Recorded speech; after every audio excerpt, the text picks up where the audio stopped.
do you see a need perhaps with the entree suppliers to have more of a balance between on and off and online, or just a bit more of a sort of the channel balance between the different areas?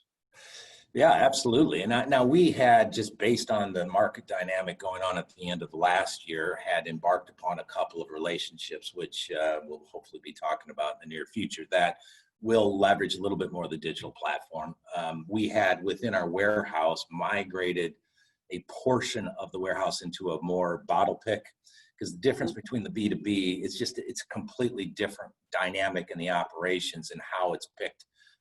And how you set up the warehouse structure. So we actually had set up a couple of lines for a bottle pick. Strangely, we were just in the middle of migrating to that new area when this all happened, so we got caught a little bit short.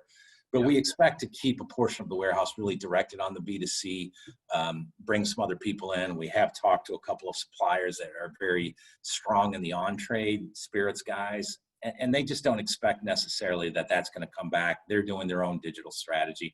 So we have two things. One, we want to participate and engage on the front end. We want to extricate and analyze that data in benefit of the on-trade, but also if we can use our production facility, our warehouse here as a fulfillment center to support others in the trade to continue them going, that's part of our strategy as well.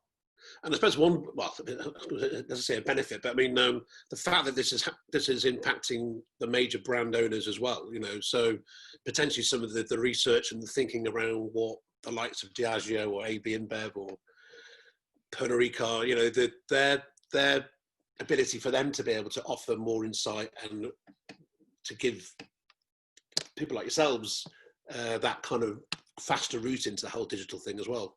Yeah, well, and I think that's it. It's the direct to consumer, and that on demand, that direct to consumer, that Deliveroo, all of that.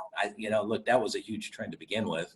The millennials were demanding it, and I think this just exacerbates it. So, if you can find a way to be able to do that, and the digital marketing as well.